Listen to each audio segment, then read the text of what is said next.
النهارده هنتكلم عن قرعه دوري ابطال افريقيا وقرعه الكونفدراليه وتوقعاتنا مين هيكسب ومين هيصعد اول ومين هيصعد تاني. هنتكلم في كل ده بالتفصيل، بس قبل ما نبدا لايك وشير وسبسكرايب ويلا بينا.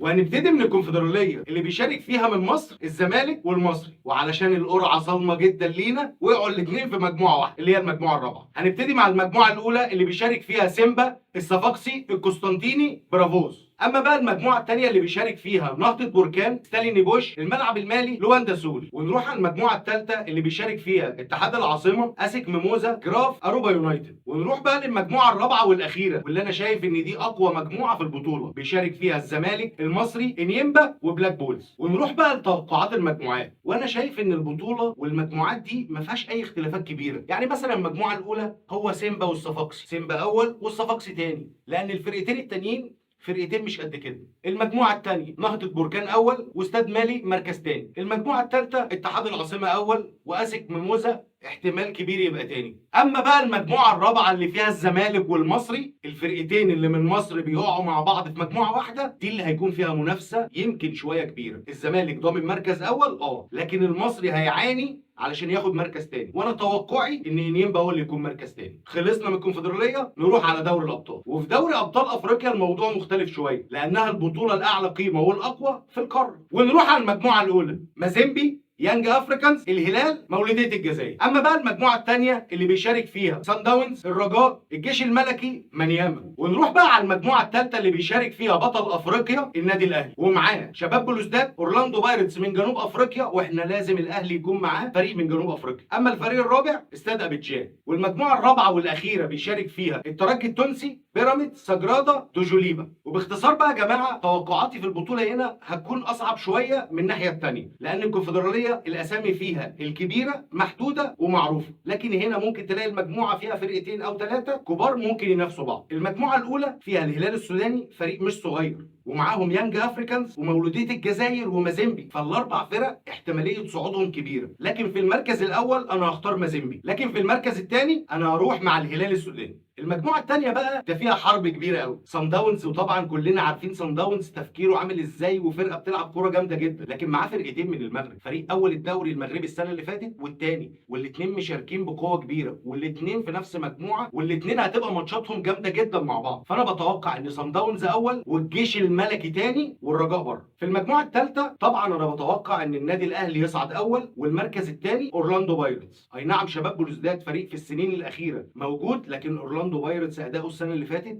كان كويس جدا خلاه يصعد دوري ابطال بسهوله. المجموعه الرابعه بقى اسهل مجموعه في البطوله كلها، ترجي اول، بيراميدز ثاني، وخلص الموضوع على كده. وبكده اكون نقلت لك مجموعات دوري ابطال افريقيا ومجموعات الكونفدراليه وتوقعاتي من مين هيصعد اول ومين هيصعد ثاني. ولو انت عندك توقع اكتبه في الكومنتات وقول مين هيصعد اول ومين هيصعد ثاني. بس قبل كل ده ما تنساش لايك وشير وسبسكرايب. وانا ديبو وده ما لعبتش كوره.